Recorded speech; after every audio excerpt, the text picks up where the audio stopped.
गुरुर्ब्रह्मा गुरुर्विष्णू गुरुर्देव महेश्वरा सद्गुरु साक्षात परब्रह्म तस्मै श्री सद्गुरुवे नमः। जय जय रघुवीर समर्थ श्रीराम समर्थ। ओम श्री गुरु दत्तात्रेय श्रीपाद श्रीवल्लभाय नमः। जय जय रघुवीर समर्थ। सद्गुरु चरणांना नतमस्तक होऊन आपण या निरूपणास सुरुवात करूया। मायबाप सज्जनांचं स्वागत आहे। या सुंदर मनमोहक सकाळच्या वातावरणामध्ये सर्वजण उपासना करूनच या श्रवणाला बसलेले आहोत असं समजून आपण या निरूपणास सुरुवात करूया। समर्थांनी सांगितलेलं आहे, आपण या कलियुगामध्ये ऐकत असतो की एक विधवा स्त्री असते ना, की बघा जेव्हा या विधवा स्त्रीचा एखाद्या स्त्रीचा बघा पतीचा मृत्यू होतो तेव्हा त्याच्या नशिबामध्ये लोक तिच्याकडे वेगळ्या दृष्टीने पाहायला सुरुवात करतात। पण असं का होतं बरं? समर्थांनी सांगितलेलं आहे की एका विधवा स्त्रीची ही स्थिती आहे ना, ती प्रत्येक जीवाने प्रत्येक सजीवाने समजून घेतली पाहिजे। कारण का? कारण ही जर स्थिती तुम्ही समजून घेतली ना, तुमच्या अनेक पिढ्यांना गरिबी भोगावी लागणार नाही। बघा जुन्या काळामध्ये लोकांचे विचार होते ना, ते विधवा स्त्रियांच्या बाबतीत चांगले नव्हते। विधवा स्त्रीला समाजाच्या अनेक नियमांचं पालन करून सुद्धा त्यामध्ये बांधलेलं राहून जगावं लागत होतं। आणि विधवा स्त्रीला समाजामध्ये चांगलं मानलं जात नव्हतं। तिला समाजामध्ये अनेक नावांनी बोलावलं जायचं, तिला अनेक दृष्टीने पाहिलं जायचं। वेगवेगळ्या प्रकारे विधवा स्त्रीचा अपमान केला जायचा। जर सकाळी सकाळी कोणी तिचं तोंड पाहिलं ना, तेव्हा लोक काय म्हणायचे की आज पूर्ण दिवस खराब जाईल, आज खूप मोठा अपशकुन घडणार आहे। कारण का? कारण आज आम्ही या विधवेचा चेहरा पाहिला आहे। माहीत नाही हिने कसले कर्म केले होते ज्यामुळे हिचा नवरा हिला असं सोडून निघून गेला। बोलण्याचा अर्थ काय आहे की विधवा स्त्रीला समाजामध्ये सन्मान मिळायचा नाही। समाज नेहमी त्यांना घाणेरड्या नजरेने पाहायचा। प्रत्येक व्यक्ती तिच्या धनावर किंवा तिच्या तणावावर वाईट नजर ठेवत असे। परंतु आज आपण ज्या विधवा स्त्रीच्या कथेबद्दल जाणून घेणार आहोत ना, जर तुमच्या जीवनामध्ये बघा ही विधवा स्त्री असते, ही सजीव नसते का बरं? कधी कधी प्रत्येक सजीवाने विचार करायला हवा। तिला जगण्याचं सामर्थ्य परमेश्वराने जे दिलं आहे ना, मग तिला तुम्ही जगू का देत नाही बरं? तिच्यामध्ये आपल्यापेक्षा काही वेगळा असतं का? तिचा जेव्हा पती बघा मृत्यू होतो, पतीचा मृत्यू होतो, तेव्हा तिच्या शरीरामध्ये काही चेंजेस होतात का? असं अजिबात नाही। कारण ती सर्वसाधारण स्त्रीच असते ना, आणि प्रत्येक पुरुषाने आणि प्रत्येक स्त्रीनं तिचा सन्मान करणं गरजेचं आहे। म्हणून आपण आज या विधवा स्त्रीबद्दल पूर्ण तिची ही स्थिती पाहणार आहोत की नक्की विधवा ती कशी होते आणि विधवा झाल्यानंतर तिच्या नशिबामध्ये तिला काय काय भोगावं लागतं। एका गावामध्ये सीताराम नावाचा एक व्यक्ती राहत होता आणि त्या सीतारामचं लग्न मालती नावाच्या मुलीसोबत झालं होतं। मालती एवढी मेहनती होती ना की रात्रंदिवस मेहनत करायची, तिच्या नवऱ्याची सेवासुद्धा करायची। प्रत्येक प्रकारे ती तिचे कर्तव्य पूर्ण करण्याचा प्रयत्न करायची। तिच्या घरामध्ये धनाची अजिबात कमतरता नव्हती, परंतु तिच्या मनामध्ये नवऱ्याप्रती बेशुमार प्रेम होतं। ती खूपच दयावानसुद्धा होती। परंतु म्हणतात ना, जे दयावान असतात ना, जे लोक स्वभावाने चांगले असतात, देव अशा लोकांना दुःखसुद्धा अधिक प्रमाणामध्ये देतो। मालतीच्या विवाहाला आता 1 वर्ष पूर्ण होणार होता की सीताराम हे जग सोडून बघा निघून गेला। आणि अशा प्रकारे मालती आता विधवा होते। मालती जेव्हा विधवा होते त्याचबरोबर तिच्या गर्भामध्ये तिचं बाळसुद्धा वाढत होतं। ती करेल तर काय करणार होती? ती विचार करत होती की मी आत्महत्या करावी, परंतु गर्भामध्ये वाढणाऱ्या त्या बाळामुळं तिनं आत्महत्या करण्याचा निर्णय मनातून काढून टाकला। कारण असं म्हणतात ना की मुद्दलापेक्षा व्याज अधिक प्रिय असतो. ती स्त्री स्वतःचे प्राण तर देऊ शकत होती, परंतु तिच्या गर्भामध्ये वाढणाऱ्या त्या बाळाच्या प्रेमानं तिला जगण्यासाठी मजबूर केलं. तिनं मनाशी निश्चय केला की ती नवऱ्याविना तिच्या मुलाला प्रत्येक प्रकारचे सुख देईल. मुलाच्या आनंदासाठी ती दिवस रात्र मेहनत करेल, परंतु मुलाला कधीही वडिलांची कमतरता भासू देणार नाही.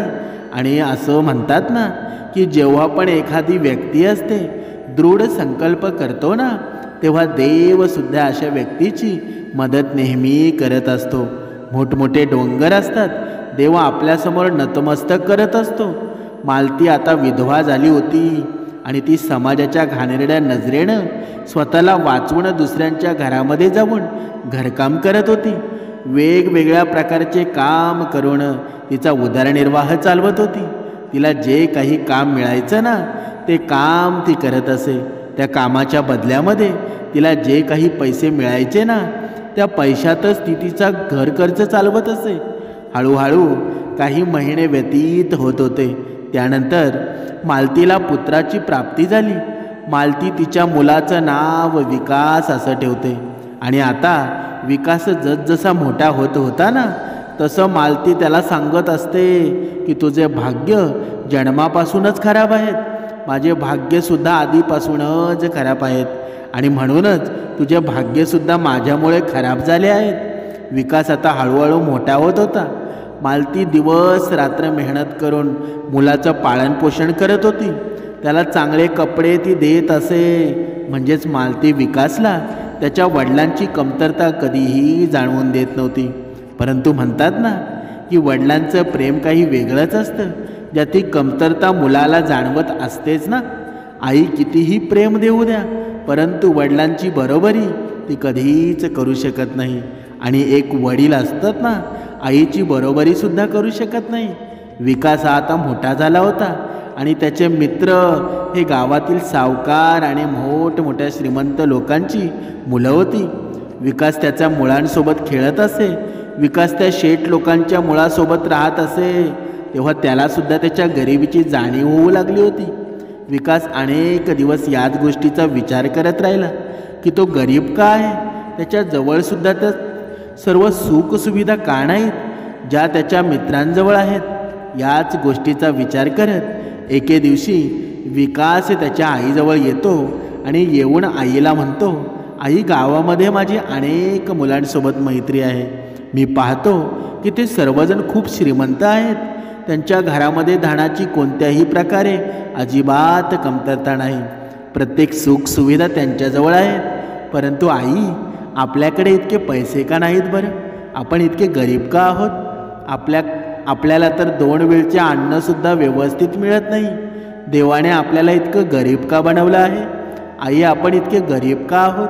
बघा, असे असंख्य प्रश्न त्या मुलाने बघा आईच्या समोर प्रस्थापित केले. आपल्या या गरिबीचं कारण काय आहे? बघा, मुलाचं हे बोलणं ऐकल्यानंतर मालती तिच्या मुलाला म्हणते, बाळा, गरीब आणि श्रीमंत हे सर्व भाग्याचे खेळ आहेत.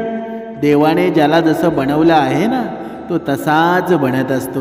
यामध्ये आपण काहीच करू शकत नाही. आपल्या भाग्यामध्ये देवाने गरिबी लिहिली आहे आणि म्हणूनच आपण हे बदलूसुद्धा शकत नाही. बाळा, माझं पूर्ण आयुष्य आहे ना मी याच गरिबीमध्ये जगले आहे. मी अनेक प्रकारची दुःखसुद्धा पाहिली आहेत. माझ्या लग्नाच्या काही दिवसानंतर तुझे वडील हे जग सोडून निघून गेले. मी एकटीने तुला वाढवलं आहे. तुला प्रत्येक सुख देण्याचा मी प्रयत्नसुद्धा केला आहे. तुला कोणत्या गोष्टीचं दुःख आहे का बाळा? तू मला सांग, तुला काय हवं आहे ना? तुला कोणत्या गोष्टीची कमी आहे का? तेव्हा विकास म्हणतो, आई, मला फक्त हे सांग की आपलं भाग्य कोण लिहितो बरं? आपल्या भाग्यामध्ये गरिबी कोणी लिहिली आहे? मला पाहायचं आहे की हे भाग्य कोण लिहित असतो. आपल्याला साधं 2 वेळचं अन्नसुद्धा व्यवस्थित मिळत नाही आणि गावामध्ये पहा लोक किती श्रीमंत आहेत, किती सुखसुविधा त्यांच्याजवळ आहे. आपण असं काय केलं आहे ज्यामुळं आपल्या भाग्यामध्ये इतकी गरिबी लिहिली आहे? तेव्हा मालती म्हणते, बाळा, देवाने जे काही लिहिलं आहे ना ते सर्व अगदी विचारपूर्वक लिहिलं आहे. तू या सर्व गोष्टींचा अजिबात विचार करू नकोस. तू तुझं काम कर, तू तुझ्या अभ्यासावर लक्ष दे. तेव्हा विकास म्हणतो, नाही आई, मला देवाला भेटायचं आहे. ते कुठे भेटतील बरं? मला त्यांना भेटायचं आहे आणि विचारायचं आहे की त्यांनी माझे भाग्य असं का लिहिलं आहे. बघा, ती विधवा स्त्री असते. मालती मुलाला म्हणते, बाळा, देव तर जंगलामध्ये राहतो. तू जंगलामध्ये जाऊ शकतोस का? जर तू जाऊ शकतोस ना, तर मग जा, मग त्या जंगलामध्ये जा आणि जंगलात जाऊन देवाला शोध. आणि देवाने तुझ्या भाग्यामध्ये इतके दुःख, इतकी गरिबी का लिहिली आहे ना, हे तू देवालाच विचारून ये. विकास खूपच हट्टी स्वभावाचा होता आणि तो लगेचच जंगलामध्ये जातो आणि जाताना म्हणाला की जेव्हापर्यंत मी देवाला भेटणार नाही ना, त्यांच्याकडून माझ्या प्रश्नांची उत्तरं जाणून घेणार नाही. माझ्या नशिबामध्ये इतकं दुःख का आहेत, आम्ही इतके गरीब का आहोत आणि देवाने माझ्या वडिलांना इतक्या लवकर आमच्यापासून का दूर केलं. जेव्हापर्यंत या सर्व प्रश्नांची उत्तरं मला मिळणार नाहीत, तेव्हापर्यंत मी स्वस्थ बसणार नाही. मी सर्वत्र देवाला शोधेल आणि त्यांच्याकडून माझ्या सर्व प्रश्नांची उत्तरं मी जाणून घेणार आहे. बघा, अशा प्रकारे विकास घरातून निघून जातो आणि जंगलामध्ये जाऊन देवाला शोधू लागतो. अशा प्रकारे पूर्ण दिवस त्याचा निघून जातो, परंतु त्याला कुठेही देव सापडत नाही. विकास खूपच त्रस्त होतो. तो विचार करत असतो की माहीत नाही मला देव कुठे भेटणार आहे, परंतु जेव्हापर्यंत मला देव भेटत नाही ना, तेव्हापर्यंत मी घरी जाणार नाही. अशा प्रकारे दुसरा दिवस उजाडतो, परंतु आजसुद्धा विकासला देव सापडत नाही. विकास फक्त त्याच्या मार्गाने चालत असतो. चालता चालता त्याला प्रचंड भूक लागलेली असते आणि जंगलामध्ये रडत रडत तो पुढे पुढे चाललेला असतो आणि म्हणत असतो, हे परमेश्वरा, तू कुठे आहेस? मी तुला शोधत आहे. मला तुम्हाला काहीतरी विचारायचं आहे. असं तो रडत रडत पुढे पुढे चालत होता. दुसरीकडे भगवान श्रीहरी विष्णू आणि माता लक्ष्मी एका साधू आणि साध्वीणीचं रूप धारण करून जंगलामध्ये फिरण्यासाठी आलेले होते. जेव्हा माता लक्ष्मी विकासच्या रडण्याचा आवाज ऐकते, तेव्हा माता लक्ष्मी भगवान श्रीहरी विष्णू यांना म्हणते, हे स्वामी, या जंगलामध्ये एक बालक विलाप करत आहे आणि तो तुम्हाला बोलावत आहे. हा कोण असू शकतो बरं? कोण रडत आहे? आपल्याला त्याच्याजवळ जायला पाहिजे आणि त्याची मदत करायला पाहिजे. तेव्हा भगवान श्रीहरी विष्णू म्हणतात, हे देवी, तो एका विधवेचा मुलगा आहे. त्याच्या भाग्यामध्ये खूप गरिबी लिहिलेली आहे, खूप दुःख लिहिलेले आहे आणि त्याचं प्रश्नांचं उत्तर जाणून घेण्यासाठी तो मला बोलावत आहे. तेव्हा माता लक्ष्मी म्हणते, प्रभू, आपल्याला त्या मुलाची मदत करायला पाहिजे. तो तुमचा भक्त आहे ना आणि तो तुम्हाला बोलावत सुद्धा आहे. तेव्हा भगवान श्रीहरी विष्णू म्हणतात, नाही देवी, या मुलाच्या भाग्यामध्ये भगवान ब्रह्म याने काहीच लिहिलेलं नाही. त्याच्या भाग्यामध्ये फक्त दुःख आणि दुःखच लिहिलेलं आहे. फक्त आणि फक्त गरिबी त्याच्या भाग्यामध्ये लिहिलेली आहे. आपण याच्या भाग्यामध्ये कोणत्याही प्रकारचे बदल करू शकत नाही. तेव्हा माता लक्ष्मी म्हणते, हे प्रभू, परंतु तरीसुद्धा तुम्हाला या बाळकाची मदत करावी लागेल. तुम्ही लवकरात लवकर त्याच्या जवळ चला आणि मला त्या बालकाशी काहीतरी मदत करायची आहे. तेव्हा भगवान श्रीहरी विष्णू म्हणतात, ठीक आहे, जर तुम्हाला असं वाटत आहे ना, मग आपण जाऊया. अशा प्रकारे साधूचं रूप धारण करून भगवान श्रीहरी विष्णू आणि विकास जवळ पोचतात आणि जाऊन विकासला म्हणतात, बाळा, तू कोण आहेस आणि का रडत आहेस? तुला कोणाला भेटायचं आहे का? तेव्हा विकास म्हणतो, हे साधू बाबा, मला देवाला भेटायचं आहे. मला देवाला भेटून विचारायचं आहे की त्यानं आम्हाला इतकं गरीब का बनवलं आहे बरं? त्यांना आमच्या भाग्यामध्ये दुःखच आणि दुःखच का लिहिलं आहे? त्यानं माझ्या आईला वेळेपूर्वीच विधवा का बनवलं आहे? आम्ही असं कोणतं चुकीचे कर्म केले आहेत ज्यामुळं आमच्या भाग्यामध्ये इतक्या अधिक प्रमाणामध्ये दुःख लिहिलं आहे आणि आमच्या पूर्ण आयुष्यामध्ये गरिबीच आणि गरिबीच लिहिलेली आहे. गावामध्ये मोठमोठे सावकार आहेत, त्यांच्याकडे धनाची कोणत्याही प्रकारे कमतरता नाही. मग आम्हाला इतके गरीब का बनवलं गेलं? 2 वेळचं अन्नसुद्धा आम्हाला व्यवस्थित मिळत नाही. तेव्हा माता लक्ष्मी म्हणते, बाळा हे तर भाग्याचे खेळ आहेत, हे पूर्वजन्माच्या कर्माचे परिणाम आहेत. तेव्हा विकास म्हणतो, नाही माते, मला ही गोष्ट देवाला भेटून विचारायची आहे की मी असे कोणते काम केले आहे ज्याची शिक्षा आम्ही भोगत आहोत. तेव्हा भगवान श्रीहरी विष्णू म्हणतात, बाळा तू देवाला आज भेटू शकणार नाहीस, कारण देवाला खूप सारी कामं असतात. ते तर त्याच्या खूप साऱ्या भक्तांना भेटण्यासाठी रोज जात असतात. परंतु मी तुला एक सोन्याचा हार देतो, जो हार विकून तू तुझी गरिबी दूर करू शकतोस. हा हार विकल्यामुळं तुझी गरिबी दूर होईल आणि तू श्रीमंत बनशील, तुझे भाग्यच बदलतील. जेव्हा विकास सोन्याचा हार पाहतो तेव्हा तो खूपच आनंदित होतो आणि तो म्हणतो, हे तर खूपच चांगलं झालं आणि या सोन्याच्या हारामुळं आमच्या भाग्यामध्ये नक्कीच काहीतरी बदल घडेल. बघा, विकास तो हार घेतो आणि घराच्या दिशेने जाऊ लागतो. साधू बाबांना तो प्रणाम करतो आणि घराच्या दिशेने निघतो.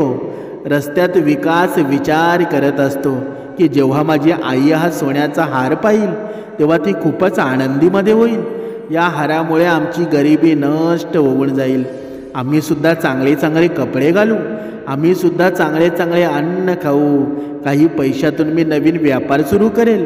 असे अनेक प्रकारचे विचार करत विकास घरी चालला होता.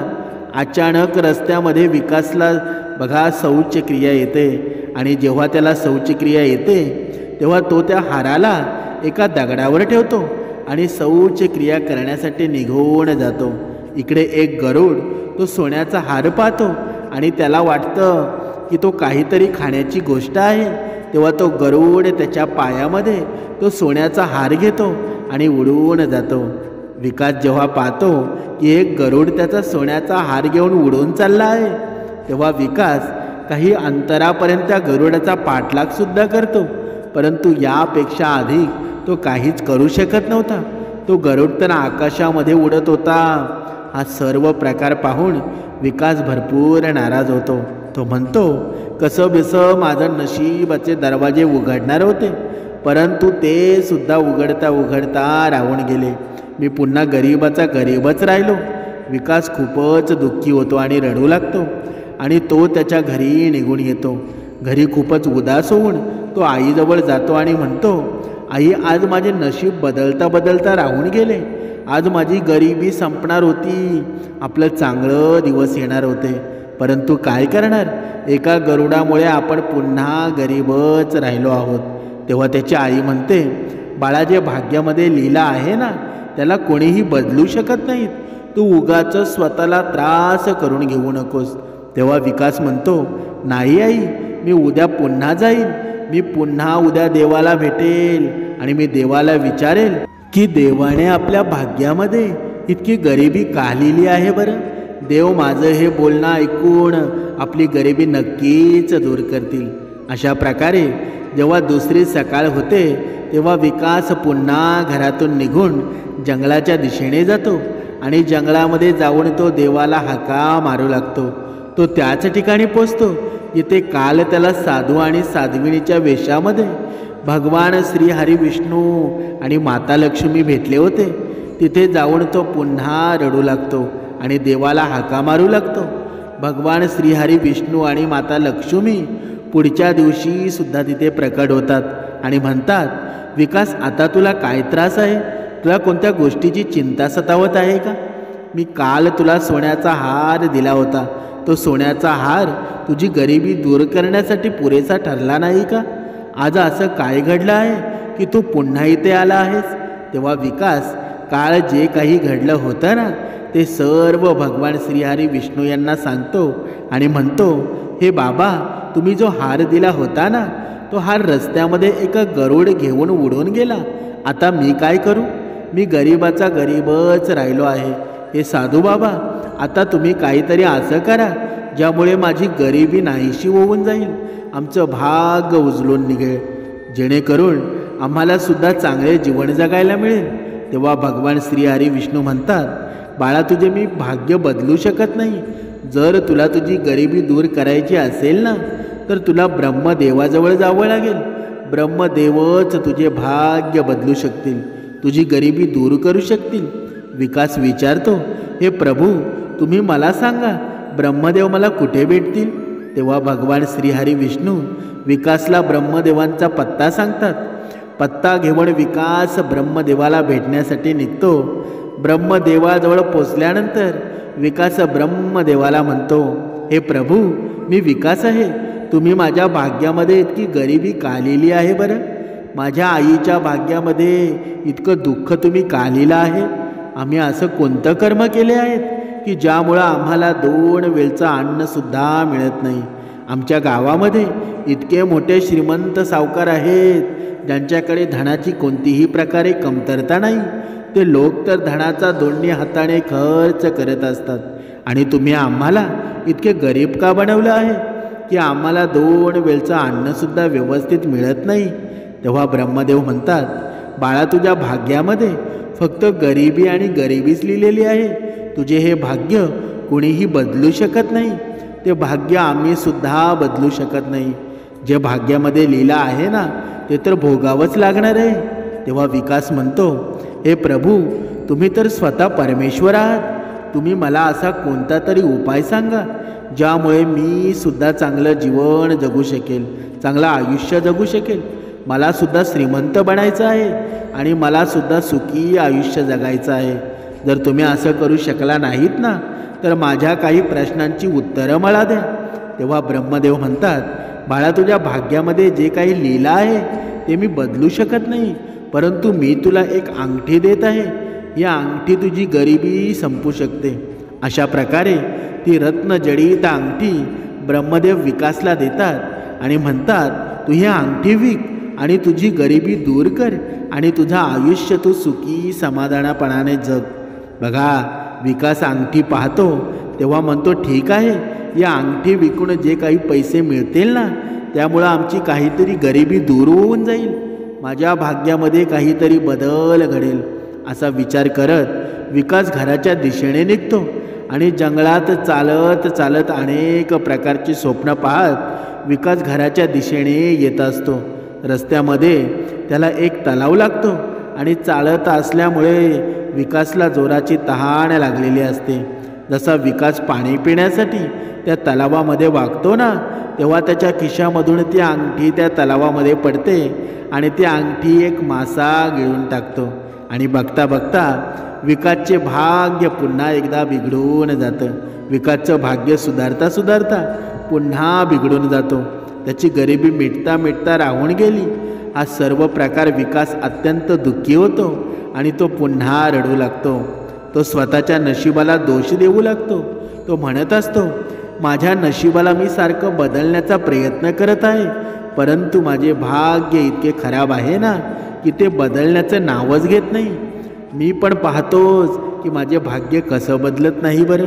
विकास पुन्हा घरी येतो आणि त्याच्या आईला सांगतो, आई आज मी देवाला भेटलो होतो, त्यांनी मला एक अंगठीसुद्धा दिली होती, परंतु ती अंगठी घेऊन मी चाललो होतो ना तेव्हा रस्त्यामध्ये मला तहान लागली आणि पाणी पिण्यासाठी मी एका तळ्यावर गेलो. जेव्हा त्या तळावामध्ये पाणी पिण्यासाठी मी वाकलो ना तेव्हा माझ्या खिशामधून अंगठी पाण्यामध्ये पडली आणि यामुळं आपण आज श्रीमंत बनता बनता राहून गेलो आहोत. आपले भाग्य बदलता बदलता राहून गेलं. तेव्हा विकासची आई मालती जी एक विधवा स्त्री होती ती म्हणू लागते, बाळा तू अशा खोट्या गोष्टी का मला सांगत असतोस? अशा गोष्टी सांगून तू मला धीर देण्याचा प्रयत्न का करतोस बरं? परंतु जर माझ्या भाग्यामध्ये सुख असतं ना तर माझा नवरा भर तारुण्यामध्ये मला सोडून का गेला असता? कारण असं म्हणतात ना की पतीशिवाय पत्नीची गती नसते. ज्या स्त्रीला पती नसतो या जगामध्ये तिला इज्जत मिळत नाही. लोक तिला चांगल्या नजरेने पाहत नाही, तिला इज्जत मिळत नाही किंवा सन्मानसुद्धा मिळत नाही. त्याचबरोबर तिला कोणत्याही प्रकारचे सुख मिळत नाही. जर माझ्या भाग्यामध्ये सुख समाधान आणि सन्मान असतं ना तर माझा नवरा मला सोडून गेला नसता. बाळा तुझा भाग्य सुद्धा माझ्याच भाग्याने बनलेलं आहे आणि म्हणूनच बाळा जे देवाने लिहिलेलं आहे ना त्याला तू कबूल कर आणि कोणत्याही प्रकारच्या प्रयत्नाने तुझ्या भाग्यामध्ये कधीच बदल घडणार नाही. विकास खूपच हट्टी स्वभावाचा मुलगा होता. तो म्हणू लागतो, आई मी उद्या पुन्हा देवाला भेटण्यासाठी जाईल. मी पाहतोच देव माझे भाग्य कसं बदलत नाही. देव पुन्हा मला काही ना काही उपाय नक्की देईल, ज्यामुळं आपलं भाग्य बदलून टाकेल. आई म्हणाई. बघा करून सुद्धा विकास पुढच्या दिवशी जंगलामध्ये जातो आणि ब्रह्मदेवाजवळ तो पोचतो. तिथे गेल्यानंतर तो म्हणतो, हे ब्रह्मदेव, तुम्ही काल मला एक अंगठी दिली होती, परंतु ती अंगठी पाण्यामध्ये पडली आणि त्या अंगठीला एका माशाने गिळले आहे. आता मी काय करू? मी गरीबाचा गरीबच राहिलो आहे. हे ब्रह्मदेव, तुम्ही माझ्यावर अशी कोणती तरी कृपा करा, ज्यामुळे माझी गरिबी दूर होईल. मी सुद्धा काहीतरी चांगलं काम करू शकेल. माझं जीवनसुद्धा अन्य लोकांप्रमाणे मी सुखी होऊन जगेल. तेव्हा ब्रह्मदेव म्हणतात, बाळा आता मी काहीच करू शकत नाही, कारण तुझ्या भाग्यामध्ये तुझ्या नशिबामध्ये मी काहीच बदल करू शकत नाही. तुझ्यासोबत कोणी कितीही चांगलं करू द्या, तुझ्या भाग्यामध्ये नाही बदल करू शकत. कारण असं म्हणतात ना, ज्या व्यक्तीच्या भाग्यामध्ये दुःख आणि गरिबी लिहिलेली असते ना, तेव्हा पूर्ण जगाने त्या व्यक्तीला सुखी आणि श्रीमंत बनवण्यासाठी प्रयत्न केले ना, तरीसुद्धा तो व्यक्ती सुखी बनू शकत नाही. कोणीही त्याला श्रीमंत बनवू शकत नाही. ज्या व्यक्तीच्या भाग्यामध्ये दुःख लिहिलेलं आहे, तेव्हा पूर्ण जग एकत्रित येऊनसुद्धा त्या व्यक्तीला सुखी बनवू शकत नाही. तेव्हा विकास म्हणतो, नाही ब्रह्मदेव, तुम्ही तर स्वतः परमेश्वर आहात. एकतर तुम्ही माझी गरिबी दूर करा, नाहीतर माझ्या प्रश्नांची उत्तरं द्या, नाहीतर कोणता तरी उपाय सांगा. मी असं कोणते कर्म केले आहेत ज्यामुळं मला अशा प्रकारची गरिबी भोगावी लागत आहे? माझ्या दुःखाचं कारण काय आहे? माझ्या भाग्यामध्ये असं का लिहिलं आहे? तेव्हा ब्रह्मदेव म्हणतात, बाळा मी तुझा भाग्य तर बदलू शकत नाही, परंतु आता मी तुला एक उपाय सांगत आहे. जर तू तो उपाय केलास ना, तर तुझी गरिबी नक्कीच दूर होईल, तुझं भाग्य नक्कीच बदलेल. तेव्हा विकास म्हणतो, प्रभू तुम्ही मला तो उपाय त्वरित सांगा. मी प्रत्येक उपाय करेल, ते माझे भाग्य बदलण्यासाठी मदत करेल ना. तेव्हा ब्रह्मदेव म्हणतात, विकास तू आता भगवान भोलेनाथांच्या मंदिरामध्ये जा आणि मंदिरामध्ये जाऊन तू दिवसभर भगवान भोलेनाथाच्या मंदिराच्या दरवाजावर तिथेच बसून राहा. त्यांना सतत पाहत राहा आणि संध्याकाळी तू पुन्हा घरी परत जा. परंतु भोलेनाथांकडे काहीच मागू नकोस, त्यांचं दर्शन करत राहा, परंतु काहीच मागू नकोस. कारण भोलेनाथांच्या मंदिराच्या द्वारावर भाग्याची देवता झाडू मारण्यासाठी येत असते. तीच तुझं भाग्य बदलू शकते. होऊ शकतं की भोलेनाथांची कृपा तुझ्यावर होईल, तर ते तुझं सुद्धा भाग्य बदलून टाकतील. तेव्हा विकास म्हणतो, ठीक आहे प्रभू, मी असंच करेन. आता विकास तिथून निघून आता नगरापासून काही अंतरावर भगवान भोलेनाथांचं मंदिर बनलेलं होतं. तिथेच तो सकाळी आंघोळ करून जातो. मंदिराच्या द्वारावर बसून तो भगवान भोलेनाथ यांच्या मूर्तीला पाहत असतो, त्यांचं दर्शन करत असतो, परंतु मागणं काहीच मागत नाही. पूर्ण दिवस असाच जातो, पूर्ण दिवस व्यतीत होतो. अशा प्रकारे जेव्हा संध्याकाळ होते ना, तेव्हा तो त्याच्या घरी निघून जातो. इकडे त्याची आई विचारते, बाळा तू रोज कुठे जात असतोस? तू रोज सकाळी घरातून जातोस आणि संध्याकाळी परत घरी येतोस. तू दिवसभर काय करत असतोस बरं? तेव्हा विकास म्हणतो, आई मी माझं भाग्य बदलत आहे. मी माझं भाग्य बदलण्यासाठी तपश्चर्या करत आहे. मी इथे प्रत्येक काम करेल ज्यामुळं माझं भाग्य बदलू शकतं. तेव्हा विकासची आई म्हणते, बाळा तू का उगाचच तपश्चर्या करत आहेस? तुझं भाग्य कोणी बदलू शकत नाही. जर तुझ्या भाग्यामध्ये सुख असतं ना, तर तू श्रीमंत घरी जन्माला आला असतास. तुझे वडीलसुद्धा जिवंत असते, तू धनवान घरामध्ये जन्माला आला असतास. परंतु तुझ्या भाग्यामध्ये गरिबी लिहिलेली आहे आणि म्हणूनच तू माझ्यासारख्या गरिबाच्या घरामध्ये जन्माला आला आहेस. तेव्हा विकास म्हणतो, नाही आई, जर व्यक्तीने ठरवलं ना, तर तो काहीही करू शकतो. मी सुद्धा माझी ही गरिबी श्रीमंतीमध्ये बदलणार आहे. तू पाहाच, एके दिवशी मी असं नक्कीच काहीतरी करेल ज्यामुळं माझे भाग्यसुद्धा बदलतील. तेव्हा ती विधवा स्त्री मालती बघा त्याला म्हणू लागते, ठीक आहे बाळा, जे तुला योग्य वाटेल ना ते तू नक्कीच कर, मी तुला थांबवणार नाही. अशा प्रकारे विकास भगवान भोलेनाथांच्या मंदिरामध्ये रोज बसण्यासाठी जातो. असे अनेक महिने निघून जातात. भगवान भोलेनाथ पाहतात की विकास रोज सकाळी माझ्या दरवाजावर येतो, दिवसभर मला पाहत असतो, माझे दर्शन करत असतो आणि काहीही न म्हणता तो संध्याकाळी निघून जातो. हा माझा एक वेगळाच प्रकारचा भक्त आहे. हा माझ्याकडे काही मागतसुद्धा नाही आणि काही बोलतसुद्धा नाही, फक्त माझे दर्शन करतो आणि निघून जात असतो. तेव्हा एके दिवशी भगवान भोलेनाथ विकासच्या रस्त्यामध्ये हिऱ्यांची एक पिशवी टाकतात. ती पिशवी विकासला सापडते. विकास जेव्हा ती पिशवी पाहतो तेव्हा तो खूपच खुश होतो. तो विचार करू लागतो की देवाने आज माझे भाग्य बदललं आहे, ही सर्व त्यांचीच कृपा आहे. ते हिरे घेऊन विकास त्याच्या घरी परत येतो आणि मोठमोठी स्वप्ने पाहत असतो. बघा घरी चाललेला असतो. तो विचार करतो की आज मी माझ्या आईला सांगेल, आज मी माझं भाग्य बदललं आहे, मी आज गरीब राहिलेलो नाही. अशा प्रकारे आनंदाने विकास त्याच्या घरी चाललेला असतो. त्याची आई त्या वेळेला घरी नव्हती.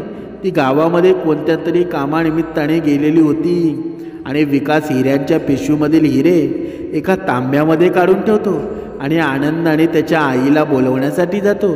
तो विचार करत असतो की मी माझ्या आईला हे सर्व हिरे दाखवेल, तेव्हा हे हिरे पाहून आईसुद्धा खूपच आनंदित होईल. आता आमचं जीवन आहे ना ते आनंदाने भरून जाईल. ते हिरे त्या तांब्यामध्ये ठेवून विकास आईला शोधण्यासाठी गावामध्ये जातो. इकडे काय होतं, त्याच वेळेला काही चोर विकासच्या घरामध्ये घुसतात आणि विकासच्या घरामध्ये मौल्यवान गोष्टी शोधू लागतात. चोरी करता करता चोरांना तो तांब्या भेटतो ज्यामध्ये हिरे ठेवलेले असतात. चोर तो तांब्या घेऊन तिथून पळून जातात आणि विकास त्याच्या आईला घेऊन घरी येत असतो. तो म्हणतो, आई आज मला हिऱ्यांनी भरलेला एक तांब्या भेटला आहे. आई म्हणते, बाळा मला तुझ्यावर विश्वास बसत नाही, तू जेव्हा मला हे दाखवशील ना तेव्हा मी तुझ्यावर विश्वास ठेवेल. घरी गेल्यानंतर विकास तो तांब्या शोधत असतो, परंतु त्याला तांब्या कुठेच सापडत नाही. तो म्हणतो, आई मी आता इथेच तांब्या ठेवला होता, परंतु माहीत नाही हा तांब्या कुठे गायब झाला आहे बरं. तेव्हा त्याची आई म्हणते, बाळा तू अशा खोट्या कथा बनवणं बंद कर. मला माहीत आहे की आपले नशीब खूपच खराब आहे, आपले नशीब कधीच बदलू शकत नाही. तेव्हा विकास म्हणतो, नाही आई, मी खोटं अजिबात बोलत नाही. आज मी इथे हिऱ्यांनी भरलेला एक तांब्या ठेवला होता, माहीत नाही तो कुठे गायब झाला आहे बरं. तेव्हा विकासची आई म्हणते, बाळा मी तुला सारखं म्हणत असते की आपलं भाग्य बदलू शकत नाही. तू कितीही प्रयत्न कर, जर नशिबामध्ये काही लिहिलेलं नसेल ना तर काहीच होणार नाही. आपल्या नशिबामध्ये सुखाचा एक क्षणसुद्धा लिहिलेला नाही. बाळा जर माझ्या नशिबामध्ये सुख असतं ना मग मी जवानीमध्ये विधवा झाले नसते. या जगातील कुठल्याही स्त्रीला नवऱ्याशिवाय सुख मिळू शकत नाही. ज्या स्त्रीचा नवरा तिला तारुण्यामध्ये सोडून निघून गेला आहे ना, तिच्या घरामध्ये प्रत्येक प्रकारच्या सुखसुविधा असूनही ती मोठमोठ्या दुःखांना सहन करत असते. बाळा माझे भाग्य खूप वाईट आहे. तेव्हा विकास म्हणतो, आई मी पुन्हा देवाजवळ जाईल, मी पुन्हा देवाला काहीतरी असा उपाय विचारेल ज्यामुळं आपली गरिबी दूर होऊन जाईल. हे आई तू बघच, एके दिवशी माझं भाग्यसुद्धा बदलेल. विकास पुन्हा भोलेनाथांच्या मंदिरामध्ये जातो आणि तिथे गेल्यानंतर तो पूर्ण दिवस दरवाजावर बसून राहतो आणि भोलेनाथांच्या मूर्तीचं दर्शन करत असतो, परंतु तो त्यांच्याकडे मागणं काहीच मागत नाही. अशा प्रकारे संध्याकाळ झाल्यानंतर विकास त्याच्या घरी परत येतो. हळूहळू जेव्हा काही महिने निघून जातात ना तेव्हा भगवान भोलेनाथ आणि पार्वतीला म्हणतात, हे देवी या विकासचं भाग्य खूपच गरीब आहे. मी भगवान श्री हरी विष्णू आणि ब्रह्मदेव यांच्यासोबत या विकासाचं भाग्य बदलण्याचं काहीतरी प्रयत्न केले, परंतु याचे भाग्य आम्ही बदलू शकलो नाही, कारण याच्या भाग्यामध्ये गरिबीच लिहिलेली आहे. तेव्हा भोलेनाथ भाग्याच्या देवीला म्हणतात, हे भाग्याची देवी या मुलाच्या आणि याच्या आईच्या भाग्यामध्ये तुम्ही खूपच गरिबी दिलेली आहे. याचे भाग्य बदलण्यासाठी मी श्रीहरी विष्णू आणि ब्रह्मदेवाने खूप प्रयत्न केले आहेत, परंतु प्रत्येक वेळी याचे भाग्य याची साथ देत नाहीत. मी तुम्हाला हा आदेश देत आहे की तुम्ही जाऊन विकासचे भाग्य बदला. याचे भाग्य बदलून तुम्ही याची गरिबी दूर करा. त्याचं जीवन तुम्ही आनंदी बनवा, कारण हा माझा खूपच भोळा भक्त आहे. रोजच माझ्या दरवाजावर येतो आणि रोज माझे दर्शन करतो. पूर्ण दिवस बसलेला सुद्धा असतो, परंतु माझ्याकडे तो काहीच मागणंसुद्धा मागत नाही. माझ्या दरवाजावर कोणीही व्यक्ती एका क्षणासाठी जरी आला ना, तरी तो माझ्याकडे इतके मागत असतो ना की त्याच्या 7 पिढ्यांसाठी सुद्धा पुन्हा त्याला मागण्याची गरज पडणार नाही. परंतु हे भाग्याची देवी हा विकास आहे ना, तो अनेक महिन्यांपासून आमच्या द्वाराजवळ येत असतो, परंतु मागत मात्र काहीच नाही, काहीच म्हणत नाही. जे मागणाऱ्याला मिळत असतं ना, त्याच्यापेक्षा कितीक अधिक पटीनं न मागणाऱ्याला मिळायला हवं. आणि म्हणूनच हे भाग्याची देवी, माझ्या आदेशानं तू विकासाच्या भाग्यामध्ये काहीतरी चांगलं लिही, ज्यामुळं विकासाची गरिबी दूर होईल, त्याचे दुःख दूर होतील. तेव्हा भाग्याची देवी म्हणते, हे भोलेनाथ, मी विकासचे भाग्य कसे बदलू शकते? बेमानाने याच्या भाग्यामध्ये काहीच लिहिलेलं नाही. तेव्हा भगवान भोलेनाथ म्हणतात, नाही देवी, हा माझा आदेश आहे. तुला विकासचे भाग्य बदलावेच लागतील. माझ्या आदेशाचं पालन तुम्हाला करावंच लागेल. त्यानंतर भाग्याची देवी भगवान भोलेनाथांच्या आदेशानुसार यांच्या मंदिराच्या द्वारावर जाऊन झाडू मारू लागते आणि त्याच ठिकाणावर एक सोन्याचं नाणं ती पाडते. ते सोन्याचं नाणं विकासला सापडतं.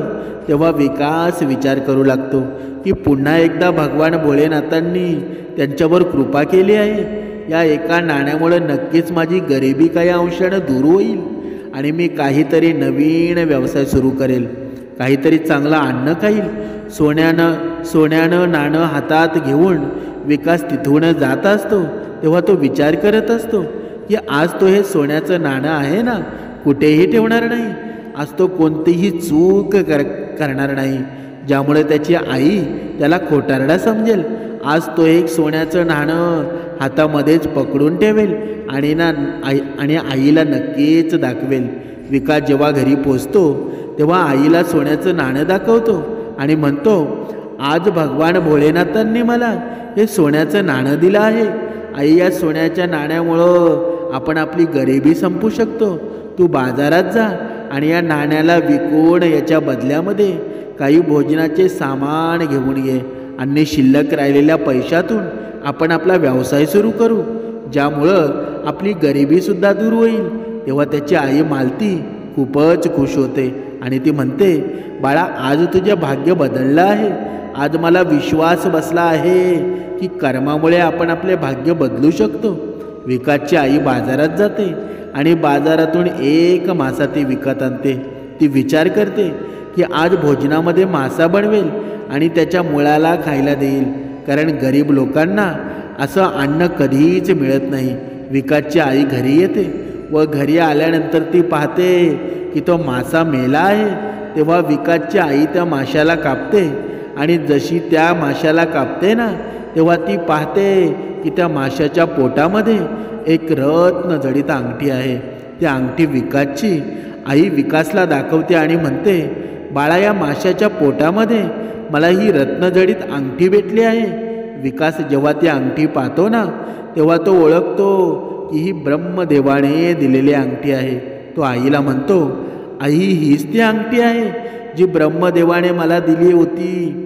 आई, आता आपले भाग्य बदललं आहे. आता सर्व काही चांगलं होणार आहे. ती अंगठी भेटल्यामुळं विकास खूपच आनंदित होतो आणि तेव्हा विकासची आई म्हणते, बाळा, बाबा भोळे बाबांनी आपले भाग्य बदललं आहे, आपलं नशीब बदललं आहे. चला, आता आपण गरीब आणि उपाशी भिकाऱ्यांना अन्न खायला देऊया, ब्राह्मणांना भोजन देऊया, ज्यामुळं लोकांचे आशीर्वाद आपल्याला मिळतील आणि त्यामुळं आपलं भाग्यसुद्धा बदललं जाईल. कारण असं म्हणतात ना की दान धर्म केल्यामुळं धनामध्ये कोणत्याही प्रकारची कमतरता होत नाही. बघा समर्थांनी सांगितलेलं आहे, जो दान धर्म करतो ना त्याच्या संपत्तीमध्ये वाढ होत असते आणि उपाशी भुकेलेल्याला अन्न देणं हे सर्वात मोठं दान आहे. या सर्व गोष्टींचा विचार करत ते दोघेही बाजारामध्ये जातात आणि बाजारातून खूप सारे तांदूळ आणि अन्न बनवण्याची वेगवेगळी सामान घेऊन बघा ते येतात. आणि त्यानंतर विकासची आई विकासला म्हणते, बाळा चला आता आपण जंगलामध्ये जाऊया, कारण अन्न शिजवण्यासाठी आपल्याला लाकडांची गरज लागणार आहे. विकास त्याच्या आईसोबत जंगलामध्ये जातो आणि जंगलामध्ये गेल्यानंतर विकास एका झाडावर चढतो ज्यावर काही सुकी लाकडं असतात. जेव्हा विकास त्या झाडावर चढतो तेव्हा त्या झाडावर तो पाहतो की एका गरुडाचं घरटं आहे आणि त्याच घरट्यामध्ये तो हार ठेवलेला आहे, जो हार त्याला भगवान श्री हरी विष्णू यांनी बघा त्यावेळी दिला होता. आणि तो विकास तो हार घेतो आणि हाराला पाहून विकास खूपच आनंदित होतो. लाकडं कापून जेव्हा तो विकास खाली येतो तेव्हा तो त्याच्या आईला म्हणतो, आई हे बघ, हाच तो हार आहे जो हार मला एका साधू महात्म्याने दिला होता. आणि हा हार बघा तो गरुड घेऊन उडून गेला होता. आणि या बाबतीत मी तुम्हाला सांगितलं होतं की मला एका साधूने हार दिला होता आणि तो हार हा एक गरुड घेऊन उडून गेला होता. तेव्हा विकासची आई म्हणते, बाळा मी तुझ्यावर विश्वास ठेवला नाही, परंतु तू अगदी सत्य म्हणत होतास. आज मला तुझ्यावर विश्वास बसला आहे. आता हे सिद्ध झालं आहे की एखाद्याच्या भाग्यामध्ये कितीही दुःख लिहिलेलं जरी असलं ना, कितीही गरिबी लिहिलेली असली, परंतु तरीसुद्धा तो जर कर्म करत असेल ना, देवाची पूजा करत असेल आणि त्याच्या निश्चयावर तो ठाम असेल तर तो त्याचे भाग्य नक्कीच बदलू शकतो. कारण कर्मापेक्षा मोठं या जगामध्ये दुसरं काहीच नाही. भाग्य कर्माचा गुलाम आहे. अशा प्रकारे विकास आणि ती विधवा स्त्री मालती त्यांच्या घरी निघून जातात आणि उपाशी भिकाऱ्यांना आणि ब्राह्मणांना ते अन्न देतात, त्यांना कपड्यांचे दान करतात आणि काही धनसुद्धा दान करतात. अशा प्रकारे ती विधवा मालतीचं आणि विकासचं जीवन सुखाने व्यतीत होऊ लागतं. विकासचं भाग्यसुद्धा आता बदललेलं असतं आणि त्याच्या आईचं सुद्धा भाग्य बदललेलं असतं. कारण कर्म हा प्रधान असतो. तुम्ही अनेक ठिकाणी हे ऐकलेलं असेल की कर्मापेक्षा मोठं दुसरं काहीच नाही. माणूस जसे कर्म करतो ना तसे तसे त्याचे भाग्य बदलत असतात. असं म्हणतात की ताकदवारासाठी कोणतेही कार्य कठीण नाही, मेहनत व्यक्तीसाठी कोणतेही स्थान दूर नाही, विद्वानासाठी कोणतेही ठिकाण परक नाही आणि गोड बोलण्यासाठी कोणीही परका नसतो. म्हणून मनुष्याच्या जीवनामध्ये या 6 गोष्टी गरिबी आणत असतात. नंबर 1 सुस्ती, नंबर 2 स्त्रीचा मोह आणि नंबर 3 आजारपण, नंबर 4 जन्मभूमीसोबत आसक्ती आणि नंबर 5 समाधान आणि नंबर 6 घाबरटपणा. असं म्हणतात की आळशी आणि नशिबावर अवलंबून असणाऱ्या माणसाकडं लक्ष्मी माता त्याच प्रकारे बघा कधीच येत नसते. ज्या प्रकारे तारुण्याच्या नशेमध्ये धुंद असलेली सुंदरी म्हाताऱ्या व्यक्तीपासून दूर पळत असते. म्हणून समर्थांनी सांगितलेलं आहे, जे जीवनामध्ये श्रेष्ठ करता येईल ना, आपल्या कर्मावर लक्ष द्या. ज्याचे कर्म श्रेष्ठ होतील ना तो आनंदीसुद्धा होईल आणि सुखीसुद्धा होईल. जय जय रघुवीर समर्थ.